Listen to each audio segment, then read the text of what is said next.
All right, what's up, nerds? Welcome back to another episode of the Aggressively Average Angler podcast. It's Wednesday night, and we're hanging out with our friends, and we've got two special guests on tonight.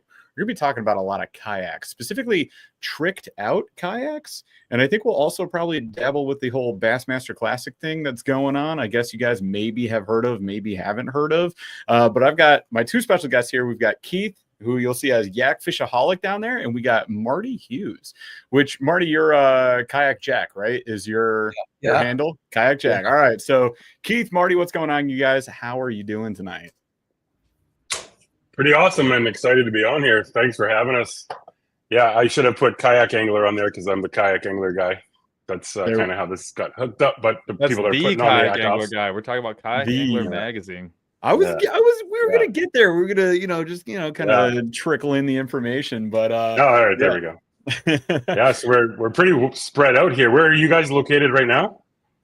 So we're in Michigan, and Paul and I we're like 40 minutes apart, Paul, right? Yeah. So Paul's a little closer to like Ann Arbor area. I'm a little further. In, baby. There we go. Yeah, right, nice. So we got some coverage because I'm up in Revelstoke, British Columbia, Canada, on the Columbia River. And nice. Marty's down in Dallas or Fort Worth. No, where are you right now? Lake Fort. Hour east of Dallas. Gotcha. Yeah, so we got some North American spread going on here. And Marty, you're doing you're at Bassmaster Classic? Yes, yeah. Yeah, awesome. And you're fishing the tournament? Yeah. Right now too, so we'll get into that a little bit tonight too. Awesome. Well, hey, you guys, really excited to have you here. Also, Paul's here. What's up, Paul? How you doing, man? I'm good. Neat. All right. Well, we got a fun show ahead of you guys, so we're going to get into that. And I just wanted a real quick reminder for our members. I know we had a bunch of new members last episode. We have a members only live April 15th. It's a Tuesday, 8:15 p.m. Eastern. Be there, be square. We do some giveaways on that live. It's a lot of fun.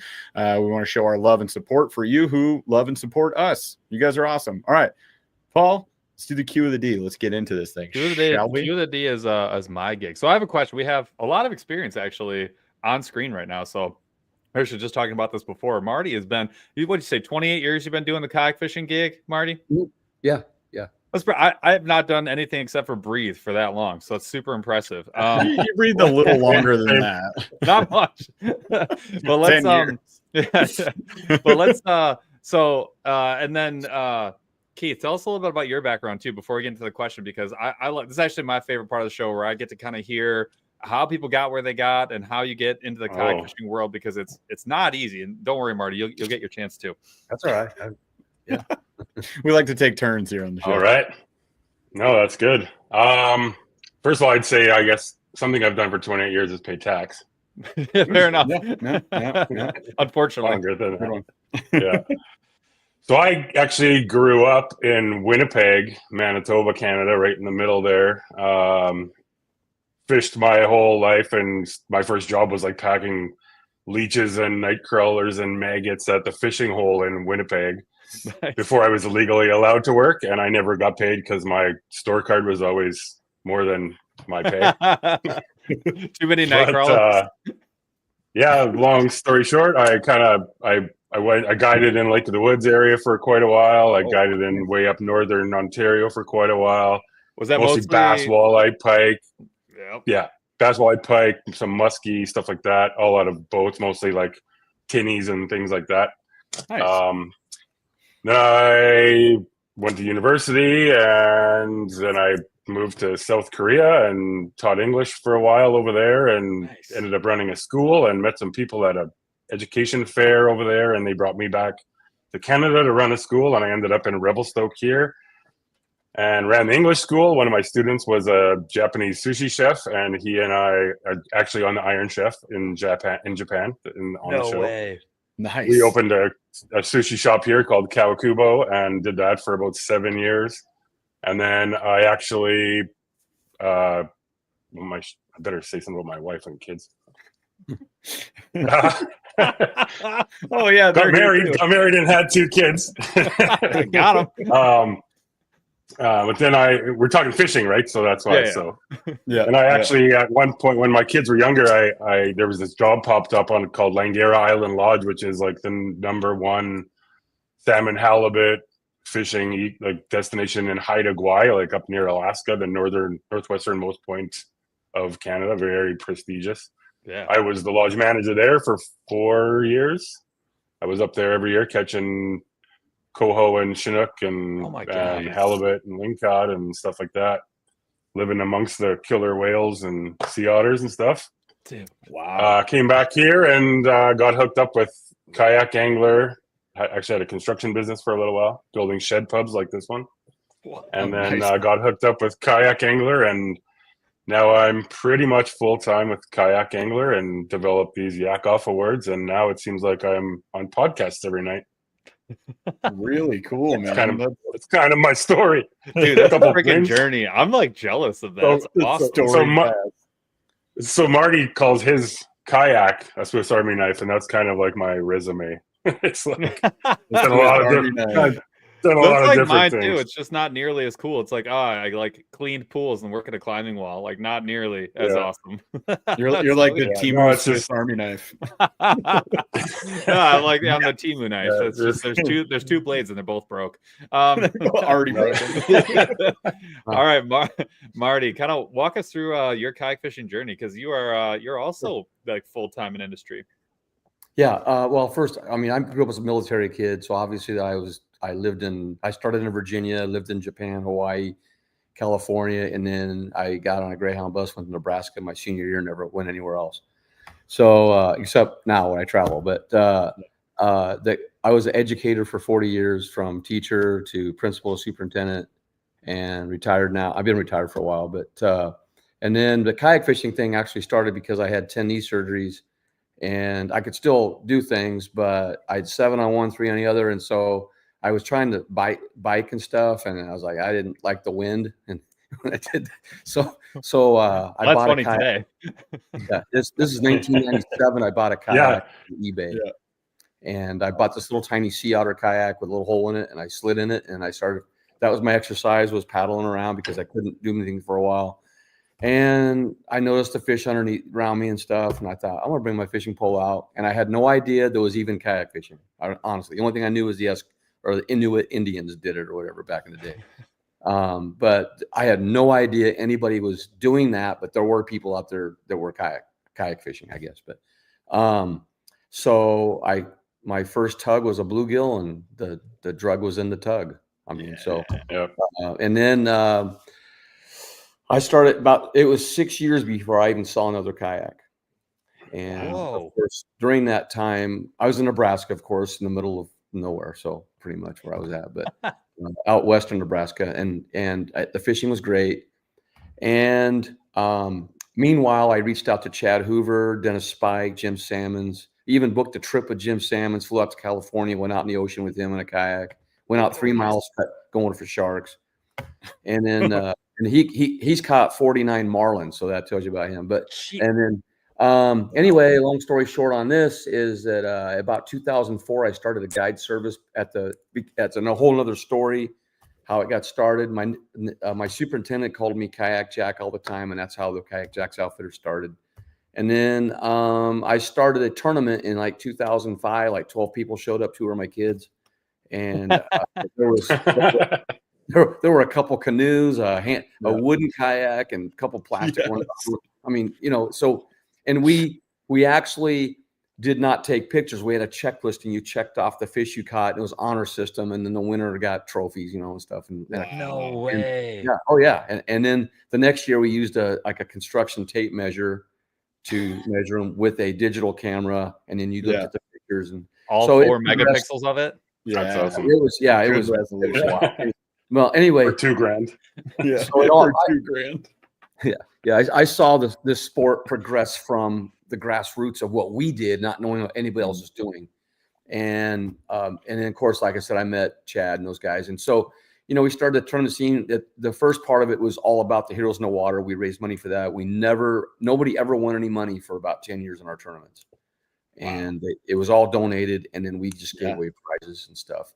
And then it just kept progressing. And pretty soon I actually fished in a kayak and watched tournaments for 10 years, never fished them, because I just felt like I just wanted to help others get into it and stuff. And so my kids did it. And then I think 2013 I started I did my first tournament, and I like, I love competition and sports and all that. So it's a great way for a 66-year-old to still compete at a high level. Yeah. Getting after it, baby. And, Well, and tell them about today, because today's the day you're gonna be competing. You got a giant. Yeah, well, yeah, we're in the Bassmaster, the championship for Bassmaster, and obviously the classic is going on nearby at Ray Roberts.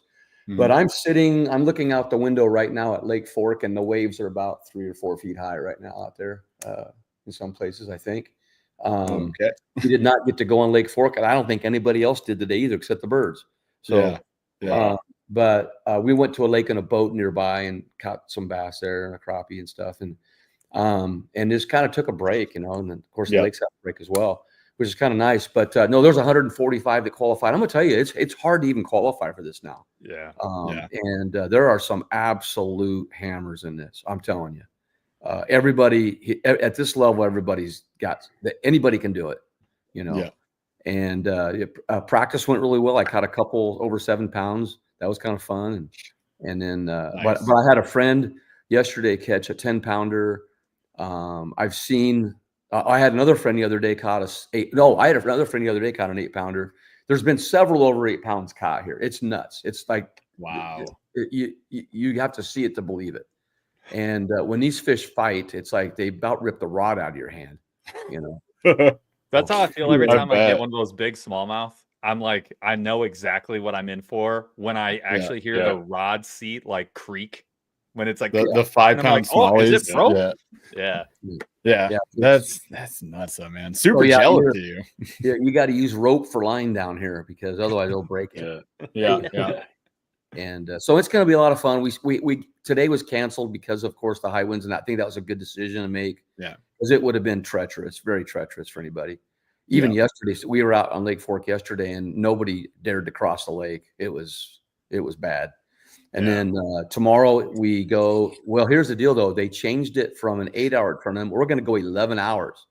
Ooh, so I'm going to have to come in for lunch or something and go back out. Boat snacks. What was your good? Marty's comment today was 11 hours. I'm going to need 2 kayak cushions. Yeah, I actually am going to bring 2 kayak cushions because my butt can only take about 6 hours. Yeah, 7 hours now. It doesn't matter how good the seat is. At some point, you're going to get uncomfortable. It literally doesn't matter. It's just bound to happen. Remember, old men lose their butts. So it's all bone back there. Well, I'm carrying extra. So I certainly hope that maybe if half of it goes away, I'll still be all right. Dude, that's, I got to say, it's pretty cool to have you on here. And I got some questions that I'm really interested in. One of them, I had like a funny question for my little intro, but now I got another one. I want to hear everyone's opinion. So what company do you think has propelled kayak fishing the furthest since it's kind of been like a known or ever? We'll just say ever. As far as products or as far as you name it, it can go either way, because sometimes the product pushes the sport, sometimes the tournament, sometimes it's a personality, sometimes it's support in the background with money and time and effort. So I want to know your perspective, which one do you think has taken kayak fishing the furthest since kind of in your time? Me? Anyone? Oh no, that was his answer. Me. Oh, his answer was me. Let's go. No, it wasn't me. Maybe in the Midwest a little bit, but not all. I'm gonna give you it in parts. Okay. I'm gonna say Chad Hoover with KBF is the #1 reason kayak fishing is where it is today. I'm serious. I knew him when he was on a Navy ship. He had a dream, and he did it all. And he's worked tirelessly, effortlessly. Not effort, with a lot of effort. I'm sorry. The opposite of that. And he wishes. He does a great job with it. Yeah. But I would say as far as products, like Yak Attack, Yak Gear, they've done a good job. Yeah. And then in the kayak world, that's a tough one because it's evolved through different models and everything through time. But some of these like Old Town's been around a long time, obviously, but I'm going to say, I don't know, golly, back in the early days, it was Perception and Jackson, that really got it going. Jackson on a grassroots level because people were in rivers and small ponds and stuff, And on the coast, it was wilderness systems. Yep. So those Canadian company there. Yeah. So those are the ones that did that. And then I'm just going to say the anglers themselves with social media have progressed the sport into a new realm. I mean, like it went from, like when I did it, I would post a photo. Remember, we had forums. Back then. I still look at the forums, Bass Resource and all of them. Yeah, for sure. Yeah. And so forums were the catalyst for people finding out about it, because here I kayak fished for 6 years, guys, before, like I said, anybody even, because I'd post a picture of a bass, but nobody knew what I was fishing out of, just a bass, because I took 4 megapixels. So it's like, how much can you really see? Well, I had the micropixels. I had the Walmart disposable camera. Let's go. Remember when you were like, is this fish picture worthy? Is this fish picture worthy for me to take and develop the film? It was like $9 for you wouldn't know for a week. And then you'd wait, and then you'd be like, I'm going to pick up my pictures today. Oh, this picture sucks. Oh no. Actually, to get my pictures back then, I'd get a fish and I would wave a boat down on the lake, and they thought I was like something was wrong. I go, no, I just need a picture. And so I'm not dead. Here, take my picture of this bass. the first selfies were like the fish's head in the picture. That's it. I learned how to do that. Mostly bass forehead. Yeah. Bass selfie. So that's kind of a long answer, but I think it's a conglomerate of a lot of different things. But I will say that the biggest influence is Chad Hoover, hands down. That means a lot. I don't care. He was on my list while I was thinking this question up. So Yak Attack was on my list. Chad was on my list. I didn't have the internet, but that's a no-brainer. The internet, well, because it really does. Like, it changes everything. Like, all of a sudden, like, you can. But Jackson's a good answer too, because they made kayaks cool. They were the first ones to do like crazy colors, like wild patterns, floor mat, like some of the stuff that's like standard today. That was. I mean, I remember going to a shop and being like, I want to buy a kayak now because of like just the look of Jackson's. Now, I'm going to tell you one other answer here. I'm doing a podcast on the history of kayak fishing. All right. And I'm bringing on a guest each couple of weeks, whatever. And we'll come on. That's fine. Whenever you want. It's fine. Because we're not going to be around much longer. Some of these guys that first started. So I'm doing this history. Well, I'm going to tell you this, that every single person we had on was either a guy, is still a guide, or was a guide.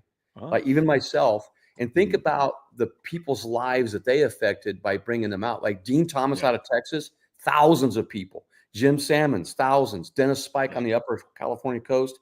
Chad Hoover was a guide. Dee Kaminsky, myself. So all of us were guiding in these silos all across the country. That propelled it as well. That's a good call. Answer. Yeah. I don't know if you can ever beat the internet, but that's number 2 at least. That's a really good call. That's grassroots, baby. That's the real stuff. And the thing was, we didn't know each other. Yeah. Just doing business. Yeah. Like, that's really all right, cool. Keith, what's your answer? He took them all. It's not fair, but similar but different. But I have a prop even, and this wasn't even this wasn't even like planned because you just changed your question. So first thing I would say, love him or hate him, Chad Hoover. I see both sides of every comment. I love Chad. I think he's like a total pioneer. I talk to the guy probably every couple days for at least a couple hours. I was gonna say, so if it's every couple of days, then you must have just gotten like 4 hours of sleep, and then you get back, he's still going. Yeah, classic Hoover. No, but he does. He's so creative and does so many different things. And since I started kayak fishing, the first book I ever bought was Kayak Bass Fishing with Chad Hoover, and that book had so many highlights and post-it notes and all that shit like all over it that I actually bought a second one just to keep it. And this one is like brand new, and it's on my desk. Check that out. No. Put it in your chat. We'll see it if it's in your chat. There it is. Oh, there you go. No nice. Yeah, I got that book. That's awesome. Yeah. There's another one, John Shine's kayak fishing. Do you have that one too? We're talking about Chad right now. Don't talk about John. Quit stealing Chad's thunder. What are you doing? Dude, that's hilarious. Marty's like, John's not in the Yak-Off Awards yet, so yeah, you're right. There we go. Well, I don't have a book. but Actually, I don't. I think I've Jeff. Have you ever read a kayak fishing book? Nope, I haven't. Man, I'm a bad never will. person. I'm I love kidding. books. I read a ton of books. Yeah. Never read a I'm kayak gonna be fishing like, book. I'm gonna hit up Chad and be like, yo, give me that book, Hook man. me up, dude. Yeah. Hook me up. But Signed no, copy, honestly, please. like with my other answers would totally agree with Marty, with like companies like Yak Attack coming out and not just being happy with where they are, but they released a boomerang thing today, new backpacks, a couple new other things. Like they're Wade and everybody over there, they're doing an awesome job of like always innovating, always putting things out there, staying up socially with everything. It makes Also, it so I would easy. say, yeah, and I would also say something that I hear a ton about of how people started are companies like that make the $299 Pelican boat with the 2 holders in it that you could buy at Costco. That was like my first kayak. Yeah. And I used it for a while, right? And just so you have that low entry point where you can come in and slowly do things, like a sit inside yellow with 2 rod holders. That was the coolest thing in the world. See, I But would to have that and the ability to move up from there, then I would say have those entry levels.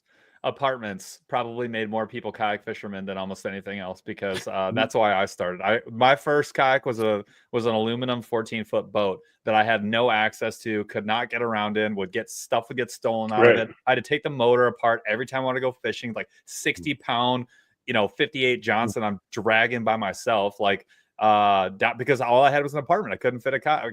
I couldn't do it. And I sold that, and I was like, well, what am I going to do now? I want to fish. Well, I bought a kayak because I could like keep it on my balcony. I could keep it behind my, apartment complex or whatever. And it was like 10,000 times easier, and I fished 10 times as much. Yeah, I'd say storage definitely plays a big role. I know you guys get it too. You probably show a picture of your kayak and you instantly get that comment that's like, "What? Why wouldn't you just buy a boat? Just buy a boat." Yeah. And I think that a lot of people have a reason other than like spending the money on a boat or how they spend their money, and it's a lot of that is space, convenience. I can throw my kayak in the back of my truck. I don't need a trailer. Expense. Well, that's so every time someone has a boat breakdown or like has to buy something for the boat, I'm just gonna like, should have bought a kayak. Told you. You're putting gas. That could be that. Should have bought a kayak. That could be your book. That could be the book you write. No, that's my next T-shirt. Should have bought a kayak right now. Should have bought a kayak. Just show a bass boat sinking, Paul, and then we'll just be like, should have bought a kayak. Because there's so many things that can go wrong, and then not to mention you're always dealing with gas motors. With a kayak, like if you get one, it's electric, man. It's so much less to deal with. Should have bought a kayak. That's awesome. But then, so back to the question, I would say obviously the number one reason the growth of the sport is Kayak Angler Magazine. Magazines are on the comeback. They're making a big comeback right now. I mean, I was a big God, what was the, what's the in fisherman? I was like an in fisherman freak forever. I literally, if they had a tip in there, I did it every time. Like if they had a knot in there, I'd learn how to tie that knot. If they had a story in there, I'd memorize it and like tell people that didn't care about it. Like you got what you got. Like it was everybody. It was constant. And then it kind of went away as I because I had the internet, right? And then now you get the newest magazines, and like honestly, it's like the best version of what the internet should be. And you can like sit down and actually like take your time with it. You don't have like a bunch of other crap like ads popping up and all this BS. And they're beautiful. I mean, no offense to InFisherman. They're so well done. Oh my God, it's not even close to what it used to be. It's you don't want to get rid of them. Yeah. So Kayak Angler Magazine, that's one of the magazine is one part of what we do, right? It's obviously much bigger than that. And we work with Wired to Fish now. We're under the same umbrella. So we've got this huge I was going to ask about network that. When did of that happen? Outreach. That happened May 13th last year. Okay. So somewhere around that there. far off. That's crazy. So long ago. Cool. Yeah. Jeff, what about you? That's been super fun to do, to be working with them too. Yeah. That's huge. It opens a lot of doors, right? Like you guys are going to be a part of so much more. I got to go, and I was going to say I got to go down with Todd Hamill from Wired to Fish to Springfield, Missouri, to the Bass Fishing Hall of Fame induction ceremony, and last year, and I spent a week in the Hall of Fame setting up with like KVD and all the guys, like Zona. They were all down there setting up the Alfred Williams' new like display, and like it was pretty insane. It was pretty way. good. He was KVD was at the boat ramp yesterday. I didn't get to see him, but somebody else did. Oh yeah. Oh yeah. Nice. He was Sweet. here fishing yesterday by himself. He's He's an all right, he's an Side all right note. Michigan boy. Yeah. yeah. He is. Side note, KVD and a few guys, Davey Height and Mark Zona and Dave Mercer and Mike McInnes. Mhm. My wife runs a ski lodge up here in Revelstoke in Canada, and Yeah. I, as one of the fundraising prizes for the Hall of Fame last year, I gave like a 3-day, or they gave like a 3-day stay there, and those guys won it. So they're coming here in September where I live with all 5 of their wives and those 5 guys, and I'm going to be taking them kayak fishing on the Columbia River. Bro, Dude, what? that's huge. That is. Do you really even get to cool. do anything, or do you just And say I'm like, not even gonna, here's your boat, like- I'll be behind you? Good. I even have a post-it note that says the dates of the Van Dam trip. I would get that like tattooed on my bicep. Yeah. Like, I don't want to Do forget not that. forget. Getting those guys up there, it'll be fun getting them all in. Yeah. There's lots of cool things going on, like getting Chad Hoover to come halibut and salmon fishing with me in June on the Pacific. We'll come do that That's too. cool Right things after going we on. do Marty's Yeah, podcast. lots of We'll come do that opportunities. too. Yeah. Yeah, there you go. Yeah, we'll be there. Dude, it's funny. Like I remember first getting into kayak fishing. I would say the used market was a huge opportunity there. So like Facebook Marketplace, it's been big for a while now, like 8 years, maybe closer to 10 years. But Craigslist, baby. You got to roll the first dice on kayak. Craigslist.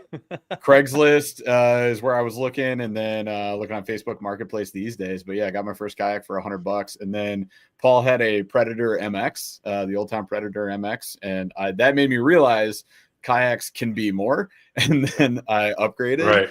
and then I do remember earlier, I guess not that early, like probably 7 years ago, Kayak Angler Mag, the buyer's guide. The buyer's guide was huge, and it was Paul had it, and he was basically like, Coming "Here, out next month. yes, that shameless plug for sure," because that's how I found out about good, like really high end kayaks. I was like, "Yo, I didn't know that they went that far." Now, also, right. Jeff, have you seen Kayak Buy Sell Trade on Facebook? Yes, yeah. I mean, so Facebook groups is another good call out. Yeah. I started that 11 years ago. We have 115,000 members on it.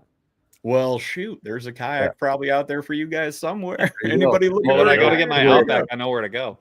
Yeah, there's over 100 Yeah. listings a day. Over 100 listings a day on there. Yeah, go Wow, check that's it out. crazy. It's nuts. That's insane. And You're then gonna make me like, download Facebook. That's terrible. Oh, Paul, cry about it. It's also helpful when you get yak fishaholics like Keith there. We get kayakaholics out here who buy, a new kayak every year or two. So that kind of floods that used market, but it makes you can find some pretty solid rides on Facebook Marketplace, Craigslist, on Marty's group. Like you can find a good option and save thousands of dollars. So I think that's really cool. It gives people who are like getting into it a chance to upgrade and get a taste of that premium and see what that's like without having to buy a brand new one. It's always nice. So yeah, I don't know, Paul. Any other answers for what shaped the industry to you? No, I got nothing. You guys got them all. There's no question. I have nothing else to add. Not even. I think Keith and Marty had a ton of them for sure. I love it. All right, so let's talk about the Yak-Off, because that was kind of the inspiration for this whole thing. So we're gonna do our own little mini virtual Yak-Off after this. We're all gonna build a kayak, even if you just tell me what you're running, because you're already in your dream kayak. That's fine. But what the heck is a Yak-Off? Because I'm thinking of like 9 people like around a bucket drinking too much, adult beverage. So I'm a little nervous now. So tell me what we're dealing with here. Go ahead, Keith. You got a It's a family show, Paul. What the hell? I'm gonna go get my bucket. Hold on. No. Anyways, so Keith, tell us about. I mean, I work in media, right? I'm involved with tons of brands and tons of anglers and tons of all that, like the whole industry community. And one of the things we're always trying to do is something that's good for the brand, something that's good for the community. And it was actually a little while ago, I just had an idea, like with all these different, and I'd probably sound like a broken record to people that have heard this because I've been on so many podcasts now. I've said this a few times. So, but like a kayak, every podcast is different. So you have different audiences. Oh, Got I'm him. going to write that one down. That's part of our show plug now. There you go. But it was just because of that. Like every kayak is so different, and you can have the same exact new canoe U10 model, and two guys build it out, or two anglers build it out totally differently. Yeah. The way we all talk about this in a little while, when like where I live, I'm going to totally build a kayak that's way different than you guys will. Yep. But what better way? I was just like, first of all, Yak-Off's a funny name. It's going to draw attention, but it totally makes sense. It's two kayaks going off against each other, head to head, and the people that did it head to head. So why did you do it? How did you do it? What did you do it for? How can people that would like to do this to their kayak get that thing and learn from it? And how can that help our brands? And how can maybe the audience even tell Paul from Aggressive Anglers, how can they might tell you something that you don't know what's going on, or did you try this with your U10 or Jeff's Unlimited or whatever with the purple people eater, right? But, oh man, I mean? voted to change it to Thanos, but Paul vetoed my vote. Nice, but it's just that was kind of the whole point behind it. It's going to help brands. It's going to help the community. It's going to bring people together. It's going to create relationships. Like Marty's one of the most famous kayak fishermen out there. Been there for a while. Started it all, as we just heard. You guys have 50,000 followers, and this is the first time you're meeting because me up here in Canada arranged this, which is pretty cool. I didn't know Marty until before. I didn't know Marty until before the Yak-Off started, like 5-6 weeks ago now. And now Marty's hosting us every Tuesday on his podcast.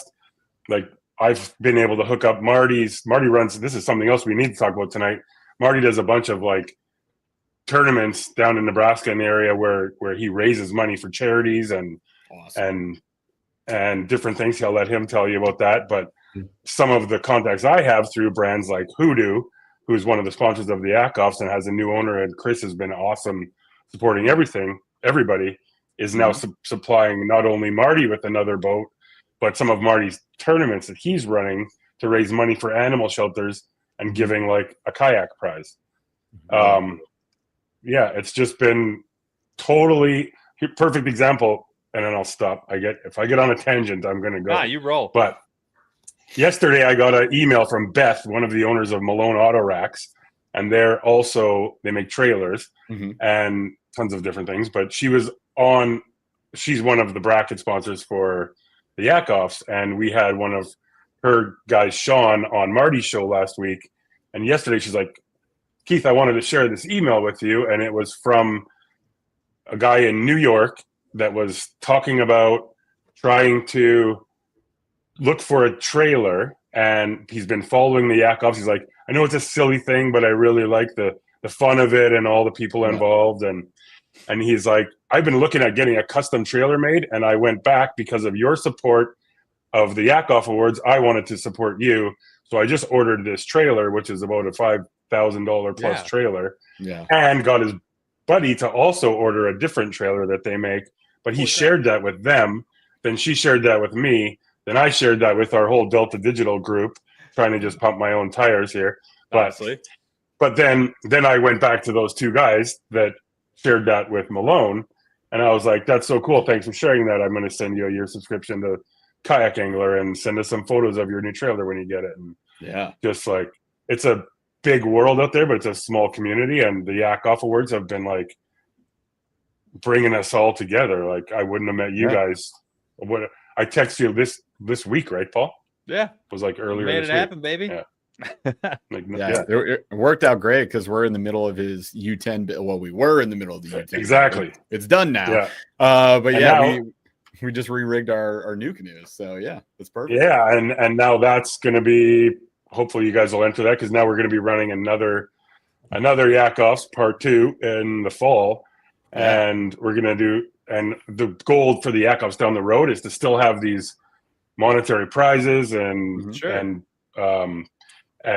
coverage in the magazines and cool things like that, but also not just have it for guys and girls that are sponsored and do this professionally and Yeah. have all this backing, but also do it for like the average weekend warriors who are actually most of our audience, and offer them the same thing, but have all the people that have been involved in the Yak-Offs help them out still and be involved. And it's been very cool, like seeing the back and forths go and all the comments, and that's kind of what they are. And they're evolving the fun trash talk going on. Yeah, the fun. Yeah. What's really cool though is like last week I lost by 6 votes. 5. He's not mad about it or anything, but like what? 5 votes. And I only voted twice. I could have made the difference just my own voting, but I didn't vote. You know? Yeah. Or just refresh that page. But I'll say this: I talked to Marty after that, and I'm like, man, you only lost by 5 votes, and so every week I have this like I send an email to to both people that won or lost, and on Monday mornings I'm like, sure you saw the results already, but thanks I hope you continue to follow along and blah blah blah. Yeah. If they were the person that didn't win. Yeah. But Marty has to because he's running the podcast every Tuesday. So he's still involved for sure. Yeah. But he's like, he said, you did say to me, Marty's like, I should have done more social stuff because I've noticed what a difference it makes for people that keep pumping out all their social stuff. Yeah. And Marty's comment was, you know what? Seth is an up and coming, the guy that beat Marty. It's like Seth is an up and coming angler. And it's really cool for him to have this opportunity. And his last comment was like, he was like, I'm fishing Lake Fork right now. Life is good. He'll be all right. It's not so bad. It could be worse. No, that is really cool. And I do love that it kind of pumps up the community. It also gives us all just tons of ideas as well. I think we're all always looking for inspiration. I feel like Paul and I keep taking on these kayak build projects that we can't find information on, so we have to make it work. Like we just did we're calling it the Power Pod, but we did our new canoe gear pods. The Power Pod. I watched it. Yeah, dude, it was so fun to build. Just trying to figure out how we wanted to wire that up, and now Yak Power actually has a disconnect, so you could actually wire through the hull and connect the pod, and then unplug it and like remove it. So there's other cool things you do, but yeah, fully powered pod. We got lights on there. We got USB. We got fish finder. Like it's nuts. But that was on the U10 where you picked it up and then you like walked away and you lit it up while it's you on were holding it. Paul totally copied me. Yeah, I did it. Okay. Whose idea was Power Pod? At the show, we were at the show. We were at where was it? It was ICAST. We're at ICAST, and I had Nukin had just come out with like all this stuff, like the pod and everything else. And I was like, you know what?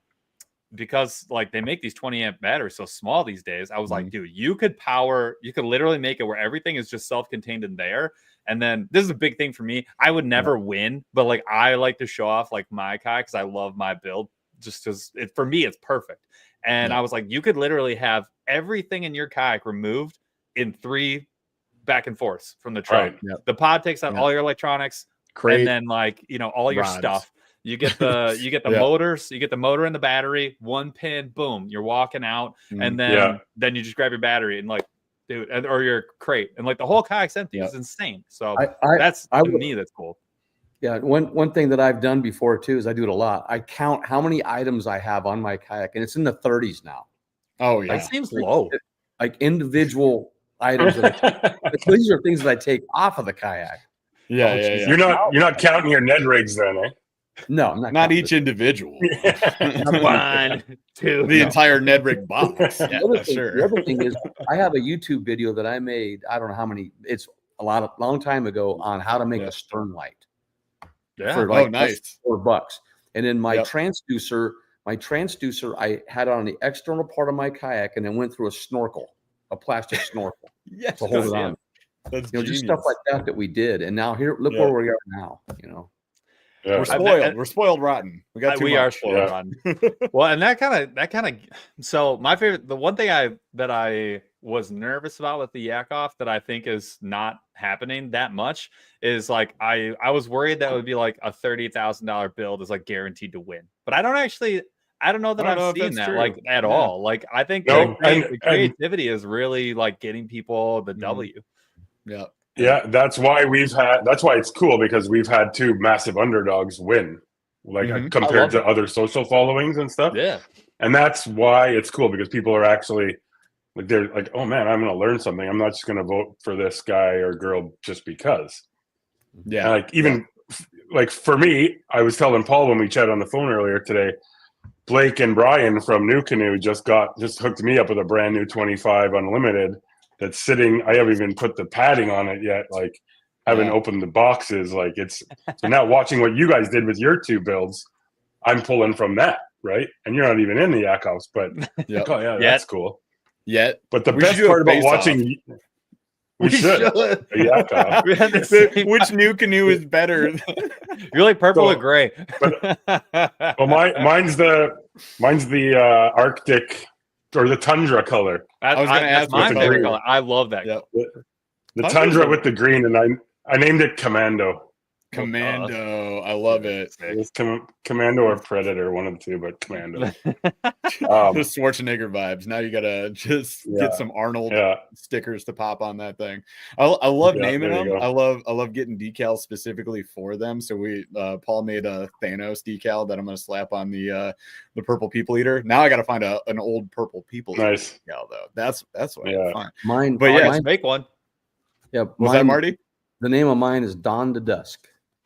Dawn the Dusk. Dawn to Dusk. And there's a story behind it. The lady that sold it, I bought it from, she owned a hobby shop in Omaha, and her name was Dawn, so I named it after her, Dawn the Dusk. Oh, nice. Dude, that's sweet. Dawn to Dusk.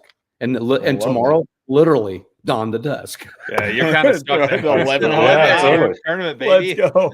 Yeah. And I think it's all lining up for Marty. It's my prediction. Marty's winning this thing tomorrow. He's done so many good things for the kayak community, and he's gonna pay off. You know what? I hope I can win this. Most.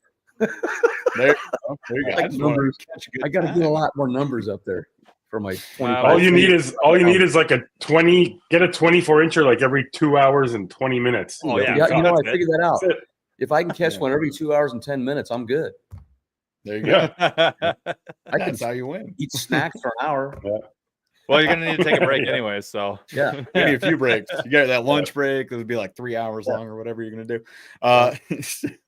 Dude, it's interesting. Like it would be funny to do a face-off fall just because on the surface they look like the same kayak. They do, but they do, and that's where you have the 10. I have the 12. I know. I also went with the NK 300, so mine freaking rips. Yeah, I was getting up 6.5, almost 7 miles an hour. They're not like, and that's the thing that it'd be really easy to be like, oh, I have the biggest kayak and it has the biggest motor. No, they're just most different electronics, and you're gonna win. I'm like, BS, dude. No way. I would not. So like, I like Jeff's build. Jeff's build is is actually very similar to mine. And it's because we both fish very similarly, and we both like do our research together, and we kind of, it is what it is. But my kayak is like totally different than Jeff's. Mine is very much meant to just be like super modular. I want to have 3 kayaks in one. That's what I want. I want some days stern mount only, some days trolling only, some days nothing. And like, that is how that was the whole concept on mine. And that's why I went with the U10. Jeff's is like, we need the barge, baby. But he's got all the same stuff. He could do almost exactly the same things. But his needs the NK 300 to really like get moving, right? And mine, I get away with the 180. And it's just, anyways, we're getting way into it. But yeah, that actually would be really interesting. You would look at both of ours and be like, those are identical. Why are we talking right now? Until you get into the details, and then they are not the same. You gotta go the way that you want to go. But it's the details that people love in the Yak-Offs too, right? Like Chad Davison had his little lure retriever built into that. If you guys saw that, it was everyone commented on it. Yes. Probably the cheapest accessory on his kayak. Everyone commented on it. 100%. Like, that's genius. Because there was a DIY thing. Yep. And it's like the DIY stuff that's super cool, right? Like some of the Yak-Offs down the road, we're going to have like a money limit. Like it has to be all DIY or I think different things like that, right? That's like my favorite. That's like my favorite part about it. Like one of the things I'm really kind of proud of that in our U10 builds, and a couple people have been commenting on like the new canoe, because there's no front access, is harder to rig, and it is. I actually want to do a whole video on how to rig one of those. Like I guaranteed, like you can figure it out. Like you can rig anything if you just have a little time and a little patience. I can show people how to do that. I actually want to do that. But one thing that's been a problem, like a known issue, is like it's actually really hard. There's no place for you to put the cabling for your transducer. Like it's actually, there's really just nowhere to put it. It sits and so you end up with like a big bundle shoved somewhere. That's kind of what you end up with. And like my solution was, you take one of the plates, drill a hole in the reusable plate and then drill a hole in the hull behind it. We zip tied the cords together, shoved them, and then I drilled another hole and zip tied it to the inside of the hull. And then so you have one cord going in, the same transducer cord coming out, and you literally only have to hide like 6-8 inches on either side. And it's super clean. And I've not seen anybody do that yet. And it costs nothing. That's like what comes with the kayak. Well, if you have to buy a zip tie. Like that's there was no solution for that. It was basically you lose a pocket because they have those molded in pockets. So you just throw your transducer cable up in there, which is annoying and it doesn't look as good. But yeah, so we just hid the whole dang thing. And you just zip tie it to the rail. And then the gear pod is standalone. You just detach the transducer cable. That's it. And then you can move it. So it's pretty cool. It's interesting all the things you have to figure out. Like when new kayaks drop, everybody gets excited. We're like, hey, new model. Like, this is awesome. Look at all these features. And then you have to realize when you get it, you're going to want to do things to it. And nobody has done that. Nobody has a transducer. No one's got the seat risers. No one's got there's none of that stuff. That's why it's my favorite. There's one thing too I want to mention that a lot of people listening maybe are like, well, why are you guys doing all this? It's because of what your needs are. Like, for instance, one day here I had my thing totally rigged, motor, everything, all the stuff on it, the sonar, the front facing sonar. Yesterday I took 2 rods, a box of lures, and my paddle, and that was it on Lake Fork. That's all I did. Yeah. And so you can modify for what your needs are.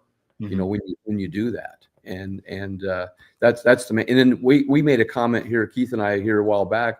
Someday, instead of car shows, you're going to see yak shows where they just line up the yaks in a parking lot and people look at them. Once someone figures out how to make a smaller jet ski motor, it's over. Mm-hmm. No, I'm not even joking. Like, why not? Yeah, they're not inboard, outboard. They're not that big. So we get an inboard motor on a kayak. That would be insane. Why not? What are you going to do at 30 miles an hour on your kayak, Paul? About 60. We went 60 today, didn't we, John? Have you ever seen a bass boat? It can't be plastic anymore. I put 25 on the back of mine, and everyone, what are you going to do with that? I'm going places, bro. Like, that's exactly what I'm doing with that. I put it on Just imagine trying to control that. Controlling that is so bad. Ever heard of a steering wheel? Yeah, bro. Why not? Literally, why not? I think that's what Jackson wanted to make, right? That's the Apex. The Apex basically just needs a steering wheel. It needs a motor. Other than that. The Apex with a motor and those hydro wings underneath that raises it up out of the water and just goes. There we go. Just put hydrofoil. Yeah. Marty gets it. Why don't you? The dolphin. Sorry, I was not born. The dolphin on there. Yeah. I'll have a team of dolphins. We'll do it that way. No motor. The Apex with that motor is just a James Bond escape vehicle. I don't hate that either, actually. You just have to play James Bond music. Yeah. It's fair. All right. So that's the Yak-Off. I'm in. With my build, I'm happy to win or lose. I'm happy to show off my build. So you guys will see that at some point for sure, because I'm really proud of my build. I love it. I think I'm happy to beat Paul. So I'm into there you go. Have you guys been on the website much? Checked it out? Well, I follow you guys Instagram is where I'm picking them I watched the last couple, like with Austin and Chad Hoover when they did theirs, but I haven't checked it. But I mean, like for your audience, if they go, it's just kayakanglermag.com or Kayak Angler Mag /Yakov-awards.com. And for your audience, but for your audience, I mean, if you can still go in there, if you go in there, it's free. You just vote. You watch the videos. You can see all their gear, where they bought it. You can link out. But you watch the videos and you vote on who you think has the better rig in your opinion. And then you can go through, and then it gives you extra entries. So you gain 1 entry to the grand prize as a voter. Nice. And and then when you go through, you can kind of follow those anglers on all their socials and gain extra votes, and the sponsors, and like the Human De-Hooker tool. He's our presenting sponsor. Everything else. Yeah, that's right. I didn't know that. So he's the presenting sponsor, Michael. I just talked to him before we got on here, but then we've got like Malone Auto Racks and Hoodoo Sports and Vibe and Guardian Angel, nice. And Newport. They're all the main sponsors. Great people. But so for besides what the angler that wins like a cash prize and coverage in Kayak Angler, there's a grand prize for just going in and voting and learning about this stuff. One lucky winner is going to win a Hoodoo Impulse 120 with a NK 180 on it, and a battery, and a Malone cart, and a set of Guardian Angel kayak lights. So it's free to do. All you got to do is go in there and check it out. All right, so there's like 150 some people. Don't just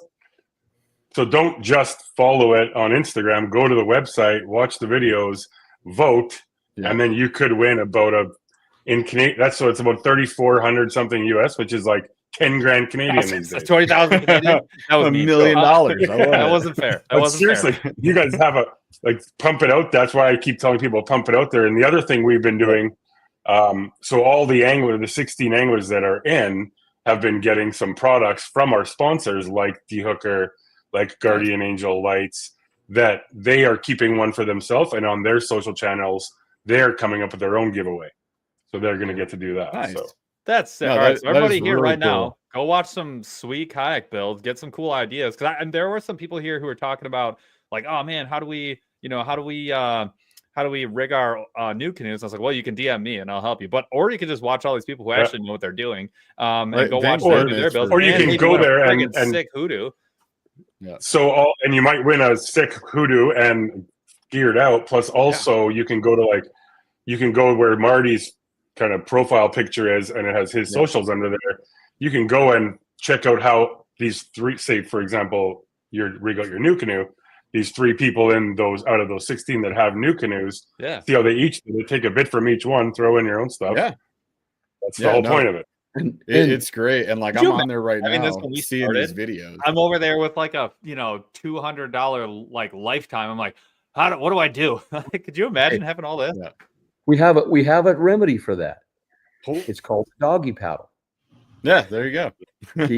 He came up with this name. We were brainstorming, and he came up with the name. But we're doing a kayak fishing tournament this year. No sonar, no motors, paddle only. The entry fee is a bag of dog food, cat food, or treats. Dude. And you have a chance of winning a kayak, a bending branches, a hoodoo kayak, bending branches paddle. But here's how you win the paddle: you bring your own stick. You throw it out. We're having a dog retrieve the stick. Whoever stick brings back, they win the paddle. So like we're gonna label our sticks. Paint the stick or label the stick for kids or whatever. Right? A scented stick, like whatever dog food I have, I'll shove the stick and they'll be like, oh, I'm gonna whoop you. And also Hoodoo is giving a kayak up for that grand prize, a different prize, and it's the bobber thing, right? Yeah, and the bobber. So we have numbered bobbers. I do this for training for kids, like the maneuver and stuff. They go out and see how many points they can get with bobbers, Yeah. And anyway, the bobbers are numbered, and so you're going to go out and find a bobber on the lake. They're right in front. We're going to have them out in front there, and whatever number you grab, we're drawing those numbers for that bobber. Whatever bobber you grab, if you win the winning bobber, you get the kayak. No way. That's cool. You got to make this stuff fun, and then all the dog food and treats goes to Hearts United, and our Hearts United for Animals has over 200 dogs where I live. No way. That's so dude, cool. that's I don't do anything that good, so I'm embarrassed. But Marty, that's awesome. Yeah, that's so cool.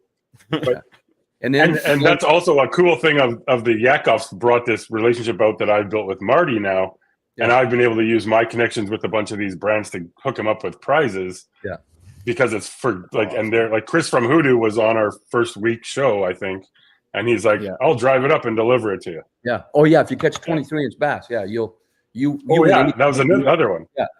We have not caught a 23-inch bass in a tournament in Nebraska, for the last 30 years. I know that nobody's done. So if you catch a 23-inch bass, the biggest is 22 and a half. 2 of us have caught one. If the 23 gets caught, you can pick any kayak you want on his website. I would literally, I would just be like, find my best glide bait. Just throwing big glides. Oh, well. Where's my 8-inch mag drag?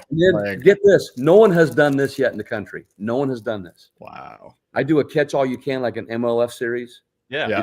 And actually the reason for it is, I catch a lot of bass too, but the reason for it is to give people practice putting fish on a board, over, and we have a novice division and a experienced division. Ooh. We give AOI for both divisions. Nice. Not only that, this year, it's not only catch all you can, but we have a side pot of best 5. So that's the best awesome. of both worlds. So you can do whatever. And there's no money involved in the catch all you can. That's just you pay to turn the X fees, and then you're eligible. And then I'm giving away an Eco Fishing 250 entry fee for that drawing. Nice. Casual, no big deal. That's really cool. So if you've not been into the tournament scene or you want to dip your toe in, that's like the way to do it. That's why I tell people about like the KAS series. Like they have like the micro bag. Like there's all that fun stuff. I mean, we have that too in the doggy pound, we have a micro bag. God dang it. I love that. That makes a big difference, man. Because like some days you're just having a rough day, you just do the micro bag. You guys have a voice out there. I got one more for Grassroots Ever for getting kids involved. Okay. Yeah. So we've been doing a Monday night league for the last 5 or 6 years. On Monday nights, we have a team league. It's free. We supply kayaks, everything. The kids can team up with each other, and it doesn't matter who catches the bass. But here's the kicker: you two guys, Paul and Jeff, show up. You cannot fish together, but you can fish with a kid. You can fish with a kid and team up with them and help them. It doesn't matter who catches the fish, and then we keep AOI points for both divisions. Oh, that's really cool. And then each week, every single kid gets a pack of lures. You got to see them trade. They trade and stuff. And it's like Pokemon cards. Like Pokemon or Pogs. We give away a lot of the kayak anglers that want to get rid of their rods and reels. We give them to the kids. See, that's what I would do. I've been looking for a place to give away like all the ones that I got like a stack that I'm like, well, I mean, they're good, but I don't use that much. Like, and then I bought a bunch of catch boards wholesale one time. I've got like 40 of them. And then we give catch boards to the kids to use, and they work with them. And dang, Marty's sitting on a stash, man. I love it. Marty is the busiest retired person in the world. Seriously, God dang. Pretty much. And I write those top lure articles on Bassmaster. Oh yeah, I write those. Oh, nice. Oh, so that's why I catch fish. I mean, I didn't look at those. And then I also write for Wired to Fish as well. Really cool. For kayaks, I don't think you could say you're retired anymore. I think you just got another job, bro. Pretty sure you're not. Yeah, that's awesome. Dude, so I went to the website to check out the Yak-Offs, and we got AJ Ramirez this week up against Wesley Gray. So AJ's got a new canoe, similar-ish. Yeah, he's got the unlimited. He did similar stuff to what we've done, but he's got some pretty cool DIYs on his setup for like the rod holders. He made a seat riser out of the Boondocks T-bone bar. That's freaking nuts. And then Wesley Gray's got like the pro angler of my dreams, the pro angler I tried to 14. I mean, hers is so clean. It's insane. So clean, I've never. I don't think my kayak's ever been that clean. Dude, she's got the C-deck on there with the brown, so it's like the brown or the tan and the blue. Immaculate. Good colorway. She's got the 2 Graphs Garmin's up front. She's got the Newport off the back, dude. This thing's or I think it's a Newport, but she's got a motor off the back, and that's nuts. What would you vote for, Paul? Unlimited or pro angler? Are we picking AJ or Wesley? Well, it kind of depends on your style. I'm not like a polished kayak guy. Like I like a demoed, like DIY, like a dirty kayak. terror tool, like terror tool. So shred these lakes. That's 100%. Shred the gnar. So I'm unfortunate. I love Miss Gray is phenomenal, and her boat is the cleanest boat I've seen yet. It is amazing. But yeah, I'm going Ramirez for sure. I don't know if I can trust a person with a super clean kayak. She fishes a ton. There's no doubt about it. There's no getting around that. She took it through a car wash. She's down there with Marty right now, right? Marty? No, I don't think she's in this one. No? I think she's down there. She is? Oh, I thought she's she was. in the Bassmaster? Yeah, I'm pretty sure. For you while you guys are talking. Rad. But either way, I would go AJ for sure. I'm going Wesley on this. But so the kayak's sick. But so one thing you can do, people have that same kind of mentality, and also you cannot go and earn extra votes every day, but you can go vote each day for an angler. So if you like both votes, you could put 4 votes in that week for Wesley and 3 for AJ, or vice versa if you want. Nice. But that way you gain extra entries too to maybe win that hoodoo rig. Dude, I mean, basically the bottom line is for Wesley. Click the freaking link and go vote. I really want one of those videos. I actually messaged them because I really want to build out a kayak just like that. I like that. I want to try one. I've never been in a hoodoo, actually. I really want to just get in one. Yeah. I've never tried. I love the open around. The way they did like the back where you can drop an actual gas motor in the back, I thought was super, super smart. That's super smart. So Hoodoo was taken over, I think, November by Chris Bouloir. And yeah, he's been a big working with us a lot at Kayak Angler and Paddling Magazine. And also he's in with Wired to Fish too now. Doing some work with their newsletters and stuff, because I basically work for all of those companies. Yeah. But so he's also been supplying Marty with some kayaks, and I've got 2 of them coming up here, but just trying to figure out these tariff wars so I can get them over the border. So well, you just pay another 25%. That's all, no big deal. Jesus, that's all. That's annoying. But already shipping them from Texas to Canada is expensive enough. Yeah, like, I'm sure never that's mind the cheap. kayaks, but dude, they're very cool. They also just came out with a new skiff. That's the one. Oh, nice. Like I'm big into the hybrid skiff deal, like the skinny skiff. I absolutely love that. Sweet. Yeah, they just released that at the Dallas Sports Show like not too long ago. Dude, that's so cool. Dude, that is sick. $24.99. I think they did a great job. And it's hard. And their price is like you can get into a pedal kayak for like $1,300. Yeah. On Hoodoo. But this comes with a 6 horsepower motor, and it's got a 660 pound capacity. That's insane. It's so sick. But that's the skiff for you. That's why I like the skiff. If you like a big boat, like you secretly love a skiff, you just don't know it yet. You haven't been in one. I've been in one. Yeah. I'm serious. Like until we did the inflatable, and like it totally changed the way I look at like kayaks now.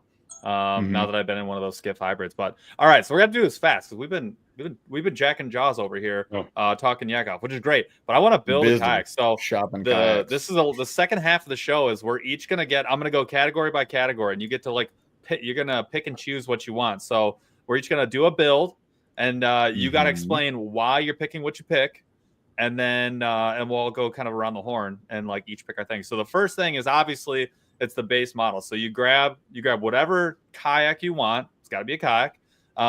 Pick whatever kayak you want, and that's going to be the base for your build. So who wants to go first? Marty. Anybody? This is a trap question for me.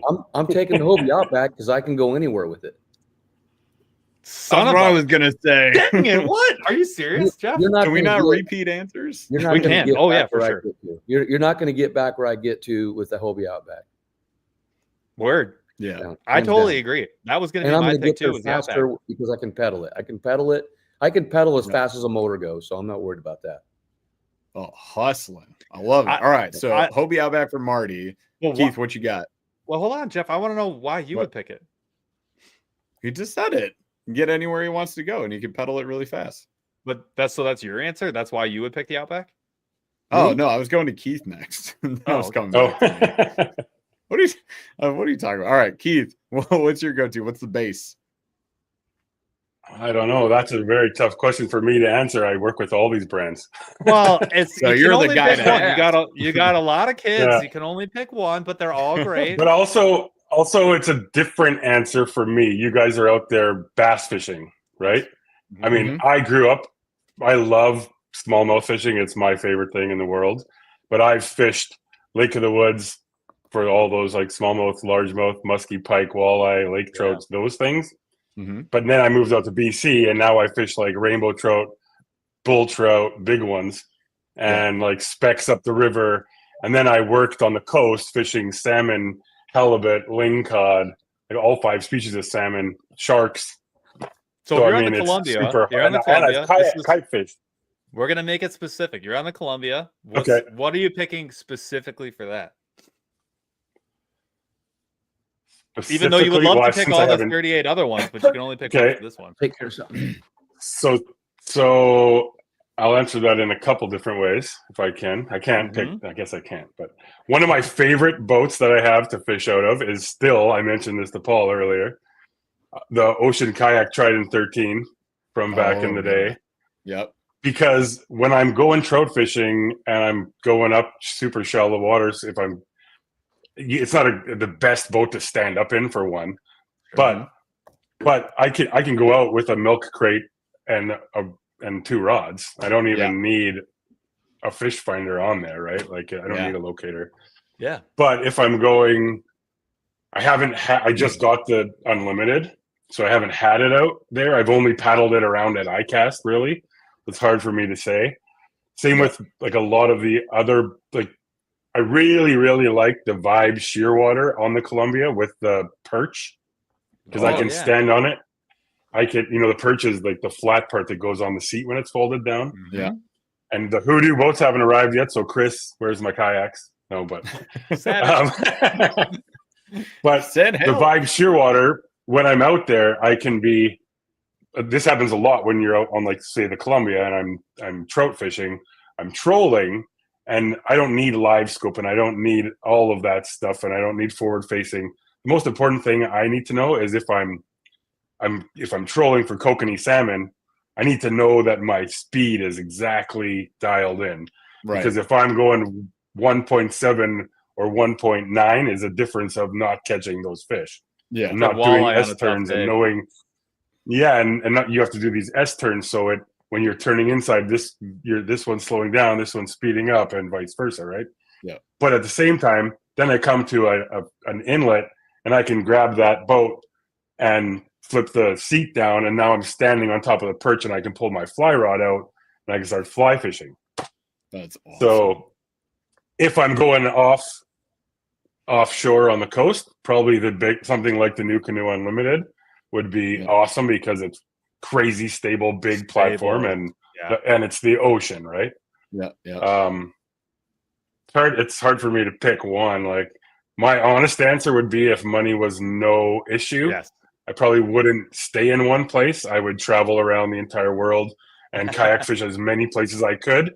And if money wasn't an issue, I'd buy the coolest kayak I could in that place and leave it for the guide or whoever took me fishing. Very generous answer. And just keep traveling. Like, that would be my favorite. So cool. Awesome. All right, Jeff.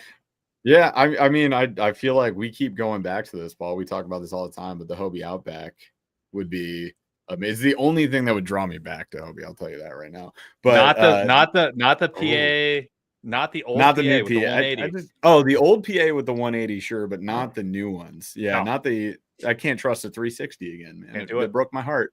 But yeah, the Outback with the 180 drive kick up fins would be. How do you beat that? It's you so can't. Good. I can put everything I want on that. It's a great riverboat.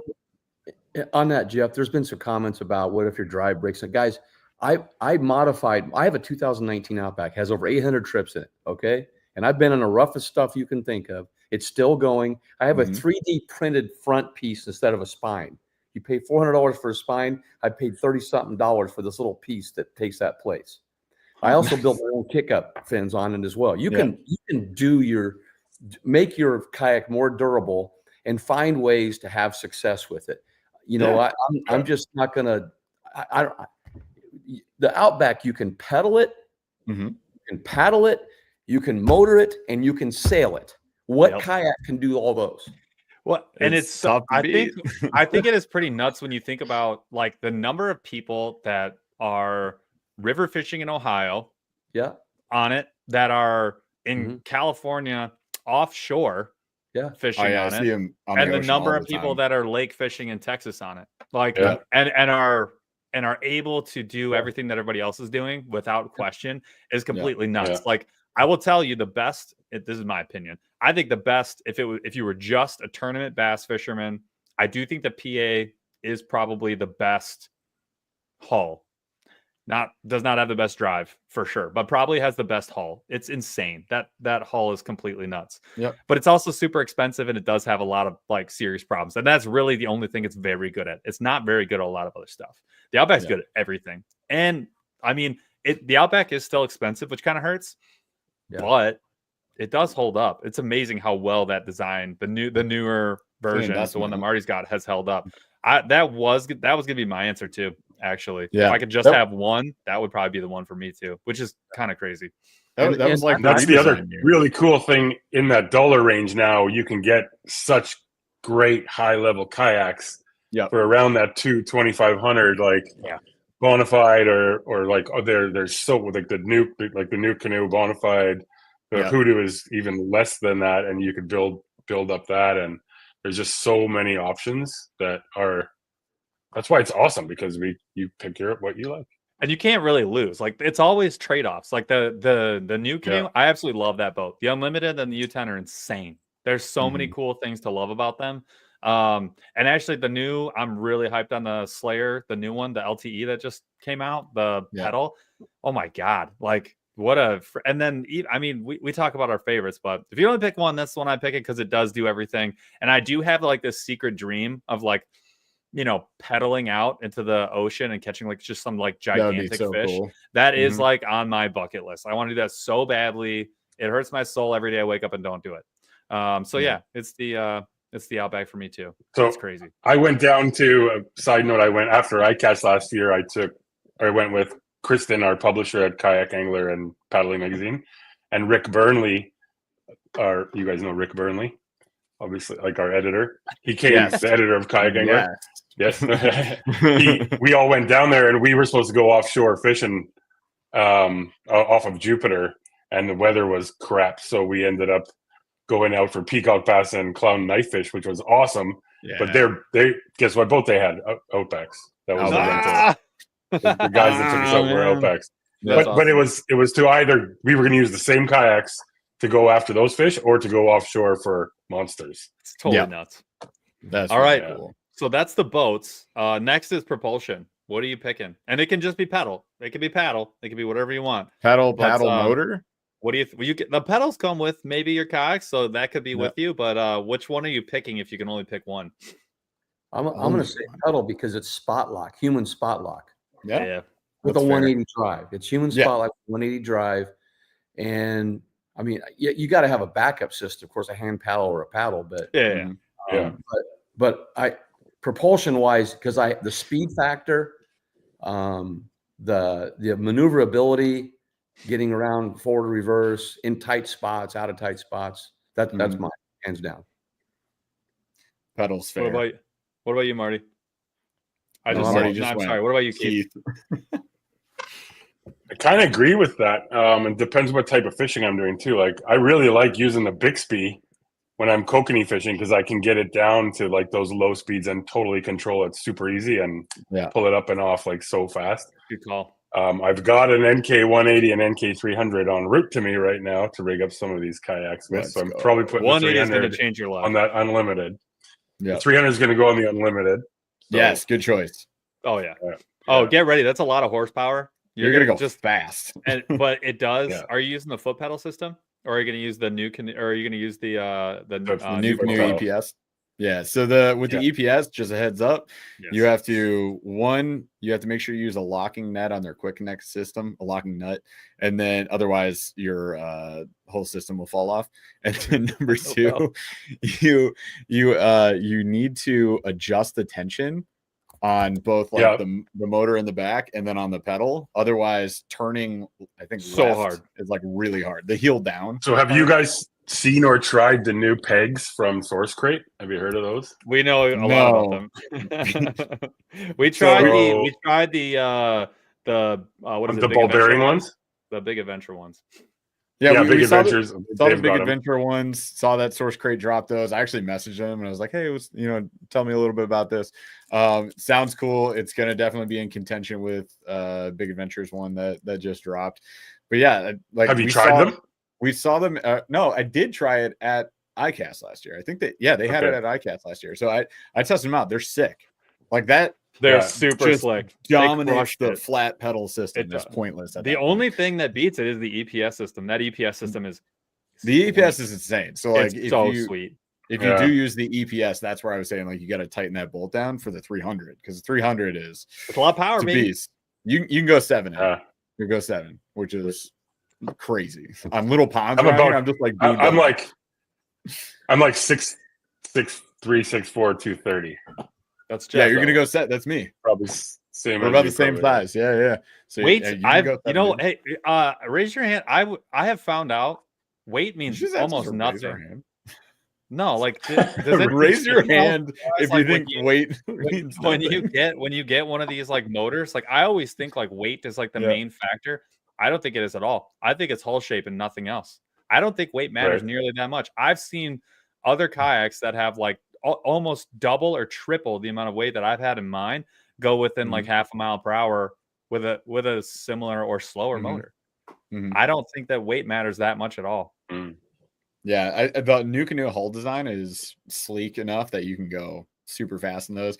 I know the Crescents, that's where you like really rip. If you put an MK300 on a Crescent, yeah, I would love to get a Shoaly up here on the river at some point, but same thing. I've only used the Shoaly at iCast on the pond, so it's not really. It's such a good boat. And I've got a Shoaly. I've got a Shoaly too with a Newport on it as well. Yes. Do you do the 300 or the 180? What'd you put? I won a 300 and I traded it for a 180 Pro. There you go. Oh, nice. It was a good call. The 180 Pro and the Shoaly is a deadly combo, and that is the ultimate. Like, just throw 2 tackle boxes, have 2 to 3 fishing rods, and go. I've got foot steering on it, and I've got 4 little Yak Attack boxes in the back behind me. That's it. That's all I have. I need. That's all you want. Cool. You actually don't want any more than that. That boat's perfect for that. Love that kayak. All right, Jeff, what would you pick? Pedal. If you have to pick one, like I survived this long without a motor until like last year. Yeah, I think I'll be all right. I gotta go pedal. It's the most reliable resource. Like as long as the drive holds up, which I have a lot more faith in the 180 drive from Hobie than I do in the 360. Like and you can just bring a couple extra bolts and parts and you'll be all right if worst comes to worst. But that 180 drive, that was built like a freaking bombshell. It's crazy. It was. Wow. Yeah. I will say something different just because nobody else did. I would put the 180 on that thing. That's all you get, though. It's true, but I think with a paddle, on your spot, with my paddle on a 180, I think that is a killer combo. I'd be fine with it. I'd be super happy with that one. All right, next up we've got electronics. Now this includes like lighting, your fish finding, and then anything else that you think you might need. All right, let's go with Marty first. Oh man, I just need 2D to see what the temperature is and any structure. Yeah. I mean, I use it all, but side scan it could be a good option, for you. But I come from the era of using a weight on an end of a line to find structure and rock and feel for rock when I fished. So and snorkels for your transducers. Snorkel. and I'm like John Cox, just more instinctive looking around, and I want to see the flicker of a shad, knowing there's a fish there rather than my screen and missing it. So that's me. Right. More. I don't need to tell you the truth. I could go without it. I did it for like a year and a half, maybe almost like 2 full seasons, basically not using electronics at all. Yeah. I would be like, Jeff, what's the depth? I became the electronics caddy. I literally was like, paddle down. Yeah. Just got like paddle a string and a can. A string and a can between your kayaks. It never bothered me though. Like I never was like, man, like maybe one time I was like, man, I wish I had my electronics. But like really, there's a few days where like it could have saved you from wasting a bunch of time. But a lot of the time, it's just fun to get out there and fish. So I agree. I definitely like the concept of that, Marty. Keith, what about you, man?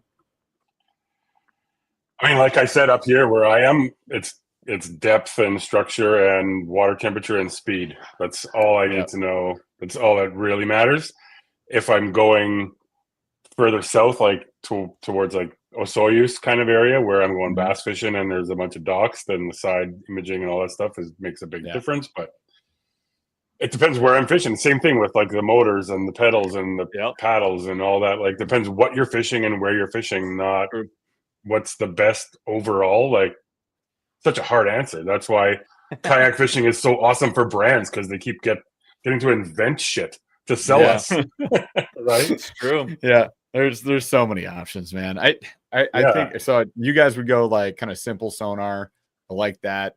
Any other electronics that you would throw on there? Like, just besides things, lights. Besides like Guardian Angel lighting sets, yes. Yeah. See, there we go. There you go. Yeah, I like all that stuff, but you know what I mean. Like this stuff that you need. I mean, nothing. Some of the cool stuff you guys have done on your builds has been pretty cool to see. But I mean, that also depends. Like, do you need that lighting up if you don't fish at night?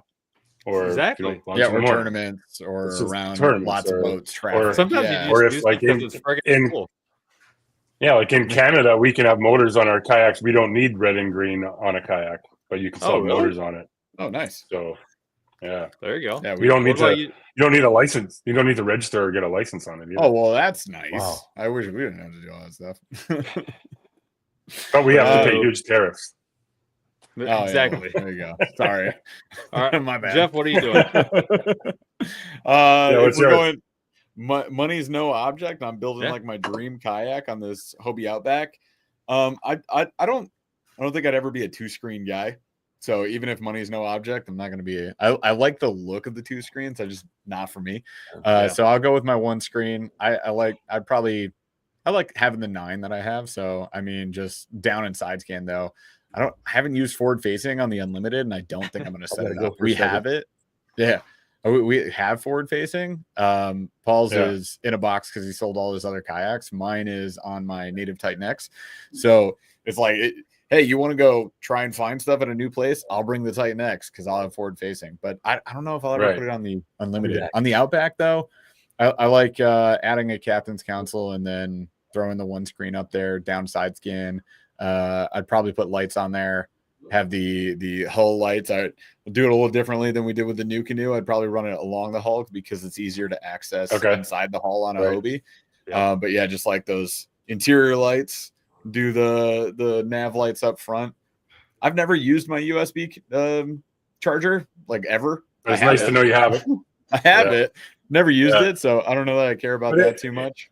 Interesting too, Jeff. Like I just said, about depends where you're fishing and what you're fishing for on what you would pick. But just like you said, depends what hull you're using, how you're going to rig that up with what light set or whatever, right? Yeah. So then your canoe is different than the Hobie or the whatever. I was so spoiled by Hobie, the pro angler, having that center hatch. I was able to reach like any point inside the hull with ease. And then every kayak I've had since, no center hatch. It is my biggest. The worst. We did a video on like things that like kayak manufacturers need to take into account, and that was one of the biggest ones. Was like quality. Take advantage of every square inch front hatch, and it must have a removable bin. Those are a must. Yeah, that was like the Trident 13, the ocean kayak. I remember one time going out there when I first got an external rod holder to put on the thing and like set it up, and I like had the big hatch right where you could like put things on the hatch or whatever, and I put my rod holders inside, not realizing or thinking that they would slide all the way to the back of the kayak. And then when I'm out there, I'm like, oh crap. My rod holder's like, I'm like trying to bend over and look through. Like, where is that thing? I've lost many a thing inside a kayak. Oh yeah, you just hear that rattling around. You're like, oh bro, I just dropped right into that hole that I did with the wiring. I dropped the T-bolt right into it. It was in my mouth, and I was like doing a bunch of stuff, and it just dropped, and all I heard was pang, and I was like, is it in there forever, or did you get it? No. I have the magnet retriever. Let's go. I got it. I was like, thank God. The magnet tool, the extendable magnet tool is so clutch for retrieving things. When you like fishing within your own kayak. Yeah. Yes. That's right. And I caught. I would, for me, I'm doing, this sounds crazy, but for Lake St. Clair, I would always want to have it as an option. I would want 2 screens, 2 10s, and I would want the forward facing sonar. I'd probably only use it like 5-10 times a year tops. But my God, like you need it, they're really, especially when you're trying to learn like a new technique. I remember the first time we were doing A-rigs and glides, big baits. I have no experience. I don't know anything. I could not be worse at it, but it kept me going after it because I could see follows that didn't turn into catches. And it was like, no, I know I'm doing something right. Like something is, I'm close. I'm going to get there. And then same thing with, if you're on a place like Lake St. Clair, if you can't find a rock pile, you're not winning. You're not doing it. You're not even playing. Like you can't be there. And having forward facing sonar is just too much dang fun. So I don't use it that much. I haven't actually used it in like almost 2 years, but I still, if I could build a kayak, I would want the option. And I would probably, like I said, I wouldn't use it much, but I would do 2 screens. I'd be 2 screen guy, which is insane. Wouldn't pick that for myself. It's weird for you because you hold the claim of being the minimalist. And I am definitely But I think you picked the you're a liar. Color me liar. But yeah, that's what I was thinking. All right. Last one not last one. We got a couple more. Sorry, I just want to say something, Paul. Yeah. I had to leave because I'm doing laundry too. So nice. Fair enough. Sorry about that. Get your chores done, man. Marty's got a big tournament to do tomorrow, and I called him this afternoon, and and it was supposed to be just the three of us on. And I was like, Marty, this could be a cool opportunity for you to meet these guys and get in front of their audience too. So I'm still going to have much time to prep. I got to rig 5 more rods up too yet. So all right, then we'll let Marty. We'll be really quick. You can do that on the show. Everyone go quickly. We'll say okay. Wheels or trailer or nothing, and then what crate and or storage are you going to have? Those are my last two. Okay. Marty. Crate. I bought my first crate on eBay in like around 2000 or so. It's a $5 crate on eBay with a wire rim. You cannot find those anymore. Yeah. It's got the wire rim on the old milk, the original milk one. Oh, yeah. A little bit longer one. I still have it. I put PVC on it. I still have it. But the Yak Attack crate, that's my go-to now. So, hard to beat. And what was the other question? Wheels, trailer or nothing. I have all of them, but what I do, I'm a little bit different, and not many people have. I think they're getting more popular, but I use an easy rec rack, and I lift my Hobie Outback up and roll it onto my top of my truck. Oh yes. When I go to a gas station, people ask me, "How do you get it up there?" And I say, "I just work out and lift it up there and put it up there." Spinach. He says spinach. But no, it's actually then I can haul my camper behind. Yeah. And you can put 2 of those racks on your truck if you want, and any kind of kayak. But I've got one. I've got my rod holders on the other side. And if people go to my Facebook page, they can see pictures of it there. But that rec rack is a game changer. I can go anywhere, with it. That's awesome. So I guess you're saying, what choice do I have? Yeah. A trailer, as I approach 70, trailer's becoming more intriguing for me. I do have one, but I'd rather carry it on top of my truck. Okay. There you go. And what's the other one? Like question? Crate and wheels or no wheels. So you pick that. I just drag it down the ramp and throw it in the water. There we go. I love it. I have wheels, but I just that's that Hobie, baby. Make everybody angry on the internet. Don't do that with your new canoe. After about 20 trips, you're gonna have a problem. Oh, the new canoe is super thin plastic. Yeah. I've drug it everywhere. That's awesome. It's all right. I mean, shoot, Paul dropped his out of his truck while driving. No, I've done that. I've done it 3 times where the whole rack, I forgot to put the pin in. It slid off and landed on the rack on the highway. Oh, and didn't damage anything. Oh my god!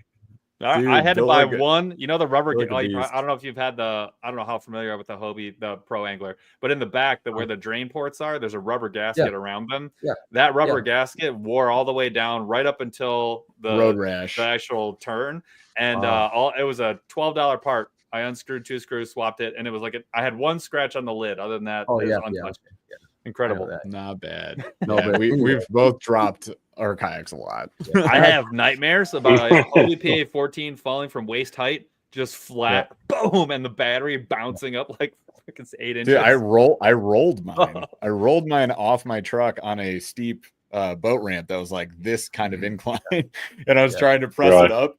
And I slid on the ramp under the water, and then I just tossed it sideways. Everything went out. But yeah, they held up good for the most part. Other than the drive. If I can help it, I go to the side of the ramps anyway. I don't try to get on the concrete as much as possible. That's what I do too. Yeah. See, you got to learn lessons though, right? And we just don't learn lessons. So one thing for people here to listen, maybe know about is a lot of the ramps have algae in the later summer, and people fall and get hurt real bad.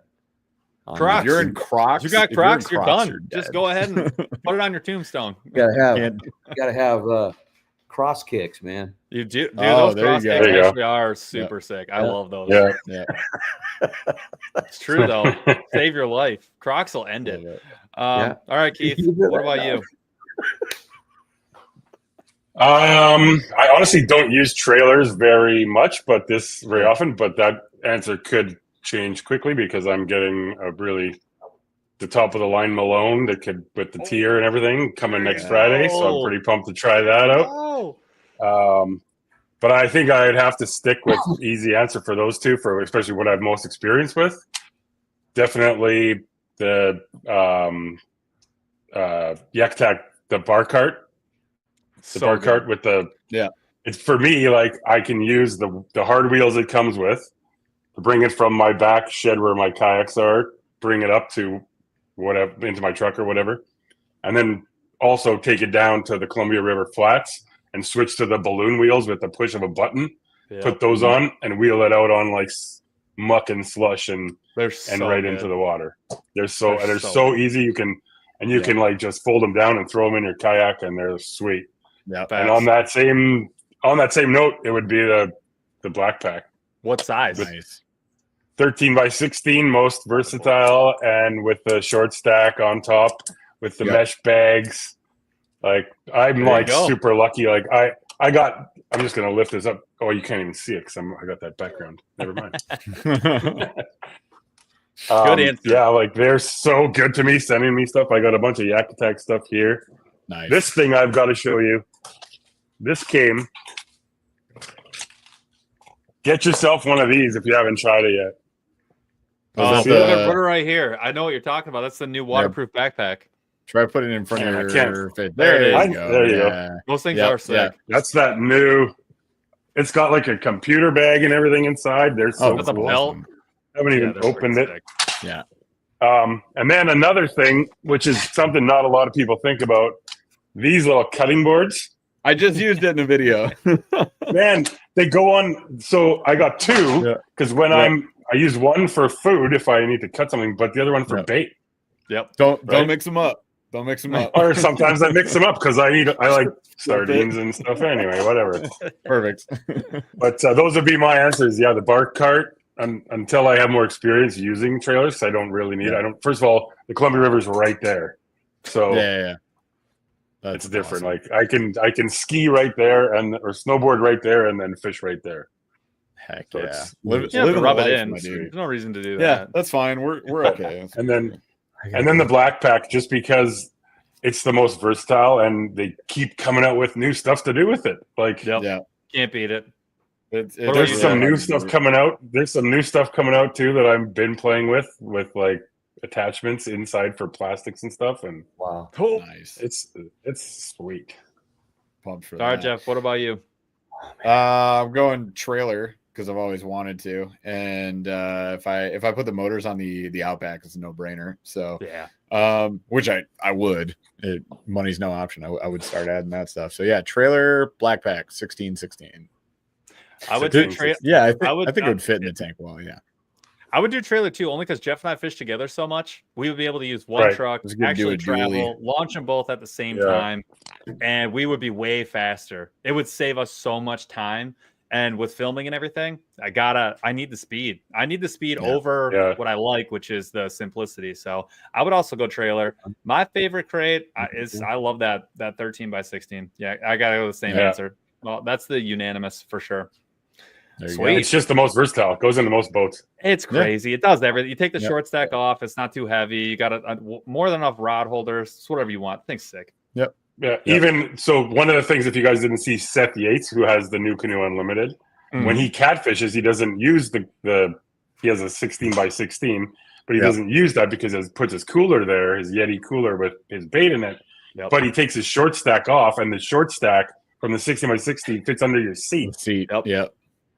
Yeah, that's pretty cool. That's awesome. They sell it specifically on New Canoe, just a short stack with a lid. Yeah, that's what they thought. Yeah. So and it fits right under the seat. It's I'm messing with ours. You got the short stack I saw on the bottom. On the bottom. Yeah. You can do anything. And then you put a short stack on top. Double it up. Yeah, just make a big tower. Yep. Awesome. Did we do it? I think we're good. We did it. We got 4 builds and they're all sick. Awesome. I love it. Well, yeah, this has been a lot of fun, you guys. So thank you so much, first of all, for your time, for being on here. So Marty, Keith, thanks for having us. Fantastic having you guys as guests. But of course, we want to give you guys a chance to shout anything out. We talked about a couple of tournaments. So Marty, if you want to go first, anything you want to call out where you want people to follow you, things you got going on. Obviously, you're fishing in a tournament, so we wish you luck to that. But call out anything you want. You know, like I said, this thing is we're just a baby, guys. Even I've been in it for a long time. Other guys have too. The last 5 years, it's just grown exponentially, and it's going to continue to grow. And the thing is, I tell people, just make it fun, man. Don't take it so serious and have fun. Now, we're all competitive, but at the same time, man, have a lighter side. because that's what it's just it's about getting outside. If you want to follow my stuff, we got a Conversations with Kayak Jack, usually every week sometime. I try to put it out there. We're doing the history of kayak fishing on it right now. I'm getting a lot of the legends of the sport on. We're doing the Yak-Offs with Keith, of course. And then on Facebook, there's Kayak Jack Outdoors, there's Marty Hughes. On Instagram, it's Kayak Jack, KYAKJAK, and on YouTube, same thing. I enjoy the moment so much, I forget to turn my camera on most of the time. So I just put little stuff up there. We get that. And, but anyway, you guys are great, man. You're great to talk to, and you got a passion as well. And Keith is like, Keith is unreal for ideas and everything and what he does. Yeah. But, we appreciate you guys doing that. And anybody out there that ever needs anything, I also run a Kayak Jack's Fishing Intel. You can subscribe to it. It's off my website, kayakjack.com. There's tons of stuff, and I do a lot of instruction stuff. I also have Nico heads for sale, Keith, right? Yeah, lots of them. Yeah. Oh, nice. Make my own Nico heads. They're in shield. And some other custom cool things like, I won't say, but some. Yeah, we got a lot of custom things. Yeah, if you want to learn how to throw the Nico, that's all I throw mainly. Oh, there you go. And the jackhammer. Hey, Nico and a jackhammer, that's a combo right there. Good options. So that's my core combo. Some big fish. And one more thing. If you want to try to catch the year in fish, we have that challenge on Tourney X. We're trying to catch 2,025 bass this year. Made it last 2 years. No one else has made it yet, so hopefully somebody this year will make it. And if you make it, you get a kayak cushion custom made for you, because you're on your butt so long, you might as well get something for it.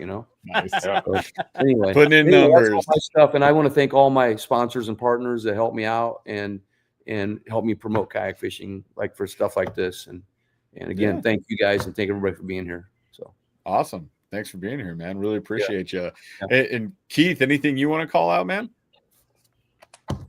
First of all, just thanks to you guys for having us on, and I would love to get as many pumped out there to go check out the Yakov Awards and learn and ask questions and give answers, like not just to the people involved, but we all have our own thing we can contribute.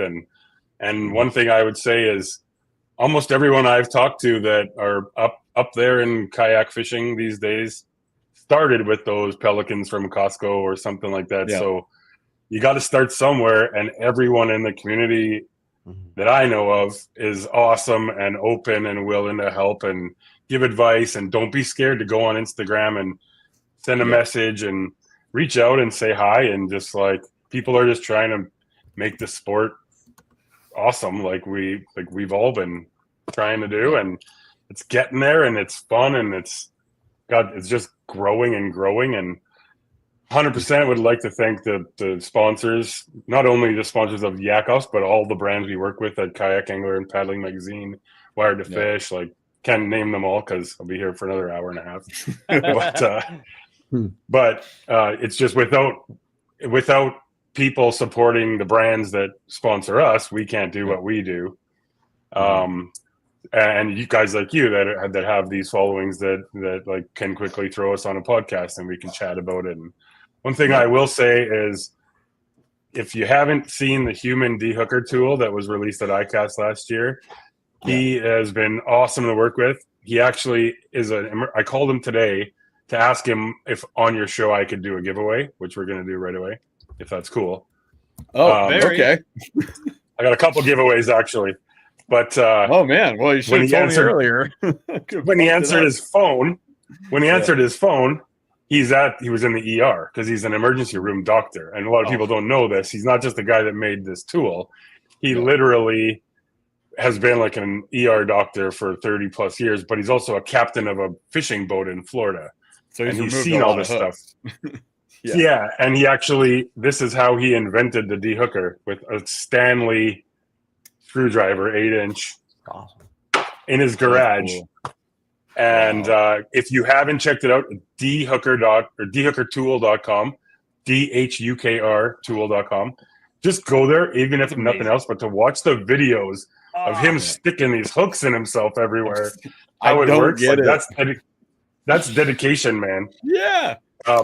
Anyways, so yeah, to all those sponsors, and especially the sponsors from the Yak-Offs that I mentioned earlier. I also have you guys, what kind of lighting do you guys use on your kayaks right now? Amazon special. DIY Amazon special, baby. So I was told to give you guys each. So all of the Yak-Off contestants, anglers, have got these already. So they asked me, or I asked them, and they said 100%. We'll send Jeff and Paul a kayak light kit from Guardian Angel, and each of you your own de-hooker as well. Oh, and then nice. if we want to, just send me your addresses. And then I don't know how you guys run your giveaways here, but if you guys want to do that, I've got a de-hooker tool and a Guardian Angel light kit to give away, as well as a year subscription to Kayak Angler for everybody else that wants it. Oh, dang. I mean, so that win those. I mean, I was not gonna say, everybody that wants it. Should we do one, 2, or 3 giveaways? You're saying you want to do? I think we do a Guardian Angel light kit with a Kayak Angler subscription, and a de-hooker with a Kayak Angler subscription. I love it. And then right, you guys will each get both. Appreciate you, man. So yeah, Chaz, can we do? Thank you. Chaz is already on it. So there's a guy that you guys don't even know is here right now. We call him Chaz. Yeah. He's the Wizard of Chaz. His name is Chad, and he's been in the background, do like all the links and stuff. He's handling everything. He is an actual wizard. Is he like, this is long enough, you guys? No, probably he's going longer. Marty needs to get out of here. I'm trying to get Marty out of here so he gets. I can go, you guys. If you want me to go, I can go. I don't want you to go. I don't want I don't want you to go. I always try to finish everything, but it's all good. Let's give it away. The other thing I would say, the last thing I would say is join in on Marty's podcast every Tuesday night at 9 Eastern, because we bring in the 2 anglers of the week and the sponsor of the week, and we kind of get them to chat and banter between themselves. So join us there. I love it. So if you guys are in chat right now and you want a chance to win this, you need to type in something into chat. All you have to do is type in a chat. Chaz just posted it in the chat there. So anything you want, you can ask a question. You can just write chat. You can say Paul's boat is not as cool as Jeff's boat. You know, whatever you're feeling right now, like just express those feelings. That's fine. But yeah, type something in. That's how you get up on the entry. So I see 81 watching right now, maybe between Facebook and YouTube. So I see 28 entries. Make sure you type something in. So if you're just listening right now, there you go. Put it on pause, type something. Yeah, right, man. You don't even know. Whatever. You'll see when I'm just like doing donuts around him on the water. All right, let's do we'll do a slow rolling thunder while we get a few more entries in here. Paul, what do you say about that? It'll be fast. You guys only got a minute because I gotta get Marty needs time to rig up, so we're gonna go fast on this one. So what we'll do is we'll ask a really quick question. I'll answer it. Well, okay. What is you don't have to explain the whole thing, but like what is very quickly the one fishing memory that you just can't get away from? It's like the one that's stuck in your head. It doesn't even have to be a big deal, but you can't get away from it. I will go first while you think, just to give it a quick one. Jeff and I are fishing on the river. I caught a 19-inch smallie. It was amazing, and I was super hyped on it. And not even like 5 seconds later, Jeff's like maybe 30 yards upriver, and I hear him howling, and he's got like an 18.5. And I swear to God, it was like the coolest thing. I'll never forget it. That was really fun. Awesome. I was so excited. I leaned back, and those old towns, the seats weren't locked in. I was so hyped up. I leaned back. I forgot that those seats dropped down. I was like, oh my God. It was great. Nice. I miss those old seats. I would say, dude, there's so many because we've had the chance to make so many on this channel. But man, of those, maybe like the St. Clair. My first it wasn't a 5, but it was like a 4.6 smallie, 4.6 pounds smallie. Yep. Where we were just out on the kayak. We had barely fished it all that weekend. We finally got out. It was kind of wavy, kind of windy. Current was kicking, and right when we got on the water, Paul's like, "Cast under that stair." Like, just go into the stairs there. So I flipped a net under the stairs and got a 4.6 pound smallie, which is my PB at the time. So that was awesome. Nice. Yeah. Great. Keith, what about you, man? First fishing memory ever would probably be my dad. No one in my family fished. My dad always had to take me fishing because my mom made him. Yeah. We were camping one time and we rented this little tinny in northern Manitoba. And my dad brought cinnamon buns and beer and a newspaper. And I was like casting all day, caught nothing. But halfway through the day, my dad just took like a spool and wrapped it around like a paddle and hung something over the side. Like 6 or 7 hours later, we leave, and I had caught one fish all day, and he had like a 6-pound pike on it. I totally remember it. And the pike was dead because we just drug it around all day. It was dead. Oh my! So, and gosh. I caught nothing. So that's probably wild. That's wild. All right, Marty, what's that fishing memory that sticks in your brain? Going out 3 miles off the coast of La Jolla, California, with Jim Salmons after thresher sharks in a paddle kayak, and then on the way in, he took my poles and said that no one had ever made it through the surf without tipping over, and I surfed the wave all the way in a kayak and made it all the way to shore. And he told me got him. nice. Yeah. That was my favorite fishing memory ever. And I caught a barracuda that day. Oh, that's cool. That's really cool. All right. Cool. So, anyway. That great memories, you guys. I love it. All right, Chods, let's do a roll on this one. So we got 43 entries. We're going to do 2 draws in a row, you guys. So first winner, and then I take it, Keith, you probably want them to send info over to you to confirm this? You want to? Okay, cool. You can just send me their address. Okay, got it. We'll get a hold of it for you. Nice name. CMY Keith, great name, good choice in life that you probably didn't have. But CMY Keith, you have won the first prize, which I believe the first thing you said was Guardian Angel Kayak Angler Mag, right? So Guardian Angel, Kayak Angler Mag annual subscription, and Guardian Angel Kayak Light Kit.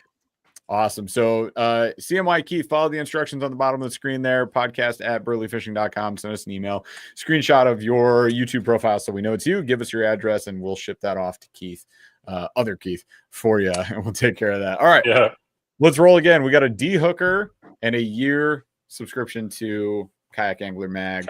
So our second winner is going to be, so many good names rolling by, Tom Gross. Oh, Tom got it. Tom got it. So Tom Gross, you take the second dub of the night. You get the D-hooker tool and then a year subscription to Kayak Angler Mag. Again, follow the instructions on the bottom of the screen, and we will get that info over to Keith. Keith will take care of you on that end for the giveaway. So Keith, thank you so much for offering those giveaways. Thanks to D-hooker and Guardian Angel. Yeah, thanks to the sponsors. Yeah. Easy for me to do. Yeah, sure. I'll just pass it along. Whatever. It's fine. No, we really appreciate you guys, Marty. Good luck in the tournament, man. I know you're going to crush it. I know you got to go rig some stuff up. So we're going to sign off for the night. Chat, thank you so much for hanging out with us tonight. You guys have been fantastic. We love you. We'll see you next week on our next live. All right. You guys send me your addresses too. We got you. You can stay on. We'll talk right after we sign off. Now, Chaz, take us out. All right.